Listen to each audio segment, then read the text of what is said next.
श्रोताओं, आप सभी का बहुत बहुत स्वागत है आज के इस कार्यक्रम में। आज इस कार्यक्रम में हमारे मेहमान हैं डॉक्टर चिन्मय पंड्या, जो कि देव संस्कृति विश्वविद्यालय में प्रति कुलपति हैं। आपको एक यूथ आइकन के रूप में जाना जाता है। विश्व प्रसिद्ध साइकियाट्रिस्ट आप हैं और सदस्य है royal college of psychiatrist London के। इसके अलावा विश्वविद्यालय में कई भूमिकाओं में आपको देखा जाता है। आप वैदिक दर्शन, संस्कृति, मनोविज्ञान, कम्युनिकेशन, मेडिटेशन पर एक विद्वान के रूप में जाने जाते हैं। आपको संयुक्त राष्ट्र संघ मुख्यालय वियना, कैम्ब्रिज विश्वविद्यालय, Latvia, Chicago, royal Methodist hall, भारतीय प्रबंध संस्थान और भारतीय प्रौद्योगिकी संस्थानों में लेक्चर देने के लिए आमंत्रित किया जाता है और वो आपके ज्ञान से लाभान्वित होते रहे हैं। आज जब हम देव संस्कृति विश्वविद्यालय के परिसर में हैं, तो पहला प्रश्न डॉक्टर पंड्या आपसे मैं ये करना चाहूंगा कि इस विश्वविद्यालय को मानव गढ़ने की टकसाल कहा जाता है।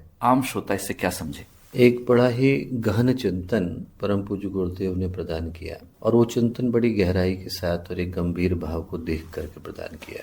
उनका स्वयं का जीवन भी बड़ा अद्भुत और अलौकिक था। लौकिक दृष्टि से तो अलौकिक था ही और अलौकिक दृष्टि से अलौकिक था। 3400 से ज्यादा पुस्तकों को उन्होंने लिखा। ऐसा कोई विषय नहीं जिस पर लिखा, बोला और कहा न हो। और एक चिंतन उन्होंने दिया, शिक्षा ही नहीं विद्या भी। और वो चिंतन जो था उसका आधार यही था कि शिक्षा जो है वो सिर्फ साक्षरता को प्रदान करने का माध्यम है, पर जीवन में सार्थकता कहाँ से आएगी? व्यक्ति ये कहाँ से जानेगा कि मुझे जो जीवन जीने के लिए मिला है उस जीवन का आधार क्या है, मूल्य क्या है, उद्देश्य क्या है, लक्ष्य क्या है? उसको प्रदान करने के लिए इस विश्वविद्यालय का निर्माण परम पूज्य गुरुदेव ने किया। भाव यही था कि अच्छे डॉक्टर, अच्छे इंजीनियर बनाने के लिए पर्याप्त विश्वविद्यालय हैं, अच्छे इंसान बनाने के लिए कम है। और वो देने का कार्य भारत में पहले आचार्य किया करते थे। आचार्य शब्द आचरण से आया, जिसके आचरण में हो वो दे पाने का अधिकार रखता है। भारत में 600 के करीब ऋषि थे, हर एक ने गुरुकुल नहीं खोला। वशिष्ठ ने खोला, विश्वामित्र ने खोला। कहने के पीछे का जो भाव था वो यही था कि यदि आपके पास जीवन में वो मूल्य है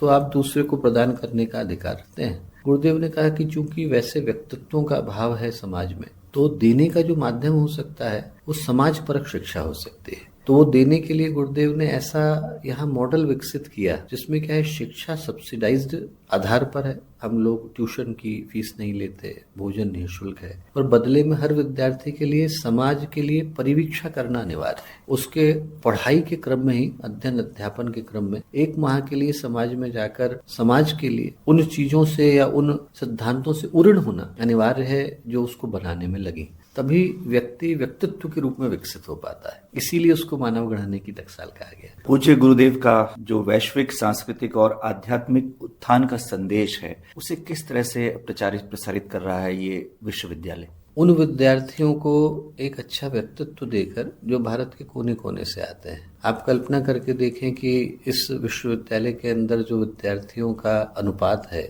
वो ज्यादातर उन क्षेत्रों से है जहां पर एक अच्छे हायर एजुकेशन इंस्टीट्यूशन का भी नितांत अभाव है। बस्तर के कोनों से, उड़ीसा के सुदूरवर्ती क्षेत्रों से, झारखंड से, बिहार से, पूर्वोत्तर से, यहाँ तक कि अंडमान निकोबार से विद्यार्थी यहाँ पर हैं। और वो विद्यार्थी जब यहाँ से उस शिक्षा को लेकर के जाते हैं जिसका आधार एक ही है कि हमें अपने व्यक्तित्व के माध्यम से उस संदेश को देने की आवश्यकता है, जो संदेश आज की तारीख में देश के लिए, समाज के लिए, संस्कृति के लिए और सृष्टि के लिए सर्वोपरि है, तो उसको प्रदान करते समय में उनके जीवन से और उनके आचरण से जो आग पहुंचती है वो अनेकों के जीवन को बदलती है। मैं कुछ दिन पहले था एक ऐसे स्थान पर जहां बहुत दूर दूर तक कोई शैक्षणिक संस्थान नहीं है। बस्तर का सुदूरवर्ती कोना था दंतेवाड़ा। वहां पर हमारे एक विद्यार्थी जो 2014 में यहाँ से पास आउट होकर के निकले, उनको बहुत अच्छी जॉब लगी, कैलिफोर्निया भी गए। वहां से लौटने के बाद वो विद्यार्थी जो है वहां दंतेवाड़ा के जंगलों में रहकर विद्यार्थियों को पढ़ाने का काम कर रहे हैं। पर वो जो व्यक्तित्व है और उनका आचरण है और उनका जो जीवन है और जो उनने यहाँ से सीखा और औरों तक सिखाने का भाव है, वो लोगों के हृदय में जो गहरी छाप छोड़ता है वो अन्य कोई चीज छोड़ पाने की स्थिति में नहीं होती। 3 चीजें आप बोले,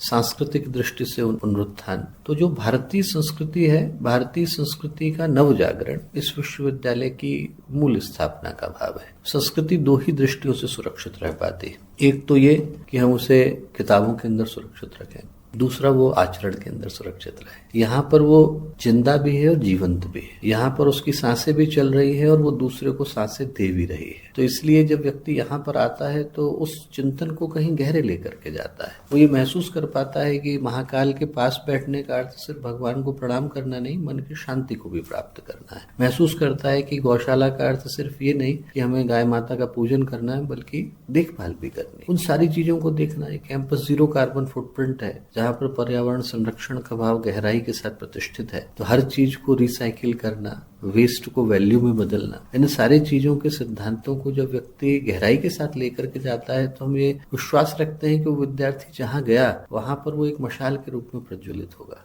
विश्वविद्यालय के कई प्रमुख आकर्षण है। जब हम कैंपस में आते हैं तो अलौकिक अनुभूति होती है, लेकिन हम पहले पाठ्यक्रमों की बात करें, फिर हम उसके जो आकर्षण है उन पर बात करेंगे। तो कौन से पाठ्यक्रम है जो बहुत प्रचलित हैं, जिनमें अधिक बच्चे दाखिला ले रहे हैं? योग की दृष्टि से हम सर्वाधिक प्रतिष्ठित हैं। शायद हम लोग पहला विश्वविद्यालय थे उत्तराखंड के जहाँ पर योग को एक इस दृष्टि से पाठ्यक्रम के रूप में प्रतिष्ठित किया गया कि योग की जितनी धाराएं हैं, योग का ज्ञान पक्ष, योग का विज्ञान पक्ष, योग की साधना, योग की शोध, इन सारे पक्षों के ऊपर, यहाँ तक कि योग का जो मैनेजमेंट पर प्रभाव है उसको ध्यान में रखकर बैचलर, मास्टर, पीएचडी प्रोग्राम चले। आज भारत में सर्वाधिक पीएचडी प्रदान करने वाला योग के क्षेत्र में विश्वविद्यालय देव संस्कृति विश्वविद्यालय है। सर्वाधिक नेट और जेआरएफ वाला विश्वविद्यालय भी देव संस्कृति विश्वविद्यालय है। तो ये जो पाठ्यक्रम है, जिनको हम लोग इंडोलॉजी के अंतर्गत मानते हैं, जिसमें योग है, आयुर्वेद है, समग्र स्वास्थ्य है, भारतीय भाषाएं हैं, भारतीय संस्कृति है, भारतीय संगीत है, ये हम लोगों का आप विशिष्टता परक पाठ्यक्रम मान सकते हैं। पर इसके अतिरिक्त विश्वविद्यालय और भी चीजों के लिए जाना जाता है। एनिमेशन का क्षेत्र है। एनिमेशन में बाहुबली अकेला ऐसा आप एक फिल्म का एडवेंचर मान सकते हैं, जहाँ पर 20 के करीब विद्यार्थी देव संस्कृति विश्वविद्यालय से। फिर मीडिया का क्षेत्र है, कम्युनिकेशन का क्षेत्र है, यहाँ तक कि कंप्यूटर साइंसेस, कंप्यूटर एप्लीकेशन का क्षेत्र है। फिर सस्टेनेबिलिटी का है, लाइफ साइंसेस के प्रोग्राम है, ह्यूमैनिटीज के हैं। तो अनेक ऐसे पाठ्यक्रम हैं जो इस क्षेत्र में विशिष्ट हैं, पर कुछ ऐसे पाठ्यक्रम हैं जो अन्य विश्वविद्यालयों में है ही नहीं और हमारे यहाँ है। जैसे जीवन प्रबंधन का है, जो उद्देश्य है वो यही है कि आप व्यक्ति को हर प्रबंधन सिखाएं, पर यदि जीवन का ही नहीं सिखाएं तो जो सिखाया वो व्यर्थ गया। तो हर विद्यार्थी दिनचर्या का प्रबंधन कैसे करना है, समय का प्रबंधन कैसे करना है, रिश्तों का प्रबंधन कैसे करना है, आध्यात्मिक प्रबंधन कैसे करना है, सामाजिक प्रबंधन कैसे करना है, इन सारे विषयों की एक समग्र अवधारणा लेकर के निकलता है। वो प्रदान करने वाला ये शायद अकेला विश्वविद्यालय है। विज्ञान और अध्यात्म को लेकर के चलने वाले पाठ्यक्रम को प्रदान करने वाला अकेला विश्वविद्यालय है। यज्ञ के ऊपर रिसर्च देने वाला अकेला विश्वविद्यालय है। समस्त भारतीय प्राच्य विद्याओं को एक छत के नीचे पढ़ाने वाला अकेला विश्वविद्यालय। भारत के अलावा अन्य देशों में जो भारतीय संस्कृति का प्रभाव है, लाटविया है, लिथुएनिया है, एस्टोनिया है। जैसे लिथुएनियन में अग्नि सबसे ज्यादा कॉमन शब्द है। लिथुएनियन में चक्षुष है, न्यासाज है, हस्ताज है, मुखाज है, पादाज है, फादर इन लॉ शशुराज है, ब्रदर इन लॉ देवराज है। उन देशों के साथ जो हम लोगों के सांस्कृतिक संबंध रहे, भाषा के संबंध रहे, उनको लेकर के पाठ्यक्रम प्रदान करने वाला अकेला विश्वविद्यालय है। तो अनेकों दृष्टि से अभिनव है, नूतन है, पहला है, अनूठा है और अलौकिक है। तो यहाँ पे जो पाठ्यक्रम है और जो अन्य शिक्षक हैं, उनका स्तर क्या है, उनके बारे में थोड़ा जानना चाहेंगे। इसी से स्तर की आप परीक्षा कर सकते हैं कि स्वयं कुलाधिपति जी इसकी कक्षाएं लेते हैं, गीता की, ध्यान की, तनाव प्रबंधन की। तो स्तर तो इस दृष्टि से श्रेष्ठतम हो जाता है कि हर टीचर से ये अपेक्षा है कि वो अपने विषय को पढ़ाने के अलावा जीवन को अच्छी तरह से जीने के भाव को भी पढ़ाए। गुणवत्ता की दृष्टि से जितने भी शिक्षक यहाँ पर हैं वो सभी पीएचडी को धारित किए हुए हैं। अनेक ऐसे शिक्षक हैं जो विदेश के प्रतिष्ठित स्थानों को छोड़ करके यहाँ आए हैं। पर उससे भी ज्यादा बढ़कर के मूल्य में कहता हूँ कि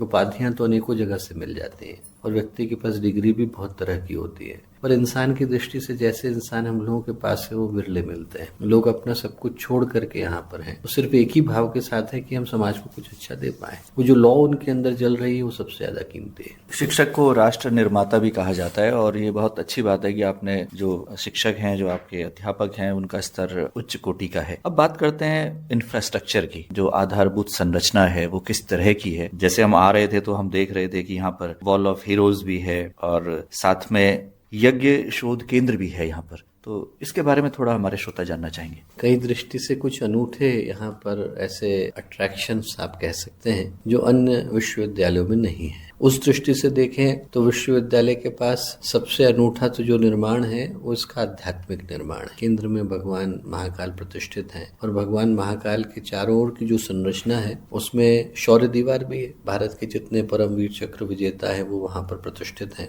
राष्ट्रगान के साथ वहीं पर विद्यार्थी दिन का समापन भी करते हैं। साथ ही साथ गौशाला भी है, एक्यूप्रेशर का पथ भी है, बाल्टिक सेंटर भी है, south Asian institute for piece and reconciliation भी है, वेदशाला भी है जो अब कम ही जगहों पर रह गई, जंतर मंतर जयपुर दिल्ली के अलावा यहीं पर है। और जो एक अभिनव प्रयोग यहाँ पर है वो ये कि विद्यार्थी के समग्र जीवन को जीने को हम लोग यहाँ पर आधार बनाते हैं। यदि विद्यार्थी योग के लिए समय निकालता है, यज्ञ के लिए समय निकालता है, तो उतना ही समय वो क्रिकेट खेलने के लिए भी निकालता है। हमारी क्रिकेट एकेडमी भी है। और जो आपने यज्ञ की शोध के विषय में कहा तो वो जान करके आपके श्रोताओं को बड़ा आश्चर्य भी होगा और खुशी भी होगी कि यज्ञ के जितने भी पक्ष हो सकते हैं, सांस्कृतिक हैं, आध्यात्मिक हैं, ऐतिहासिक हैं, उन सारे पक्षों को तो हम लोग यहाँ पर शोध का विषय बनाते ही हैं, पर जो उसका वैज्ञानिक पक्ष है उसको ध्यान में रखकर बड़ी ही अभूतपूर्व शोधें यहाँ पर संपन्न हुई हैं। और 1978 में जब पूज्य गुरुदेव ने ब्रह्मवर्चस्व शोध संस्थान को प्रतिष्ठित किया, तब से ही वो शोध जो है गायत्री परिवार का देव संस्कृत विश्वविद्यालय की स्थापना का आधार रहा। और यज्ञ पर, मॉलिक्यूलर बायोलॉजी पर जो प्रभाव है, एग्रीकल्चर पर जो प्रभाव है, उसका जो नैनो पार्टिकल्स के ऊपर प्रभाव है, अभी एक बहुत अच्छी शोध उनकी न्यू साइंटिफिक में पब्लिश हुई है, वो माइक्रोब के ऊपर है। एक ऐसा माइक्रोब उन्होंने आइडेंटिफाई किया, हमारे जो यहाँ के शोधकर्ता हैं, जो सिर्फ यज्ञ की अग्नि के प्रज्वलित होते समय में ही प्रकट होता है। उसका नोमेनक्लेचर भी नहीं हुआ है, उसको अभी भेजा गया है ताकि उसकी टेक्सोनॉमिकल क्लासिफिकेशन हो सके। पर उस दृष्टि से भी ये एक अद्भुत संस्थान है जहाँ पर यज्ञ का सिर्फ आध्यात्मिक पक्ष ही नहीं बल्कि उसका वैज्ञानिक पक्ष भी लोगों तक प्रस्तुत करने का प्रयत्न किया जा रहा है। ये पूरी तरह से एक आवासीय विश्वविद्यालय है, तो दिनचर्या क्या रहती है एक छात्र या छात्रा की? जो अपेक्षित दिनचर्या है वो दिनचर्या तो ये है कि विद्यार्थी सुबह के वक्त में 4:30-5 बजे के करीब उठते हैं। 5 बजे के बाद से लेकर 6:30 बजे तक आध्यात्मिक दिनचर्या का एक समय रहता है। उसके बाद विद्यार्थियों के लिए यज्ञ का समय है और यज्ञ के साथ साथ योग की कक्षाओं का समय है। उसके बाद जो पहला कक्षा का क्रम आता है वो जीवन प्रबंधन की कक्षा है और जीवन प्रबंधन की कक्षा हो जाने के बाद भोजन थोड़ा हमारे यहाँ जल्दी है। वो इसलिए है क्योंकि हर विद्यार्थी से अपेक्षा है कि वो सुबह जल्दी उठेगा। अपेक्षा में इसलिए बोल रहा हूँ क्योंकि जो योग के विद्यार्थी हैं, जो संस्कृति के विद्यार्थी हैं, उनकी तो पाठ्यक्रम की पहली कक्षा ही 5:30 से शुरू हो जाती है, पर टेक्नोलॉजी के विद्यार्थियों की थोड़ी विलंब से होती है। तो उनके लिए आवश्यक नहीं है कि उनको जल्दी उठना है, पर उनसे अपेक्षा है कि वो भी उसी शेड्यूल को फॉलो करें जो अन्य विद्यार्थियों के लिए। और उसके बाद फिर उनकी कक्षाओं का क्रम है और कक्षाओं के क्रम के बाद हर विद्यार्थी से इनमें से किसी एक में या तो संगीत की कक्षा में भाग ले या फिर उस स्वावलंबन की कक्षा में भाग ले, इसके अनुपालन की अपेक्षा की जाती है। सायंकाल को 6 से 6:15 के मध्य में नाद योग की परंपरा है और उसके बाद रात्रि का जो समापन है वो रात्रिकालीन प्रार्थना के साथ होता है। प्रवेश परीक्षा किस तरह की है और क्या समाज के हर वर्ग को इसमें प्रतिनिधित्व मिलता है? हर वर्ग का ही विश्वविद्यालय है, प्रतिनिधित्व भी मिलता है और ये हम लोग सुनिश्चित भी करते हैं कि हर वर्ग का विद्यार्थी यहाँ पर आए। 11 के करीब सेंटर है, वहाँ पर लिखित प्रवेश परीक्षा संपन्न होती है और उसको पूर्ण करने के बाद जो नेसेसरी कट ऑफ को पूरा कर पाते हैं उनको साक्षात्कार के लिए आमंत्रित किया जाता है। दोनों के एग्रीगेट से जो मेरिट लिस्ट बनती है वो विद्यार्थी आते हैं। पर जो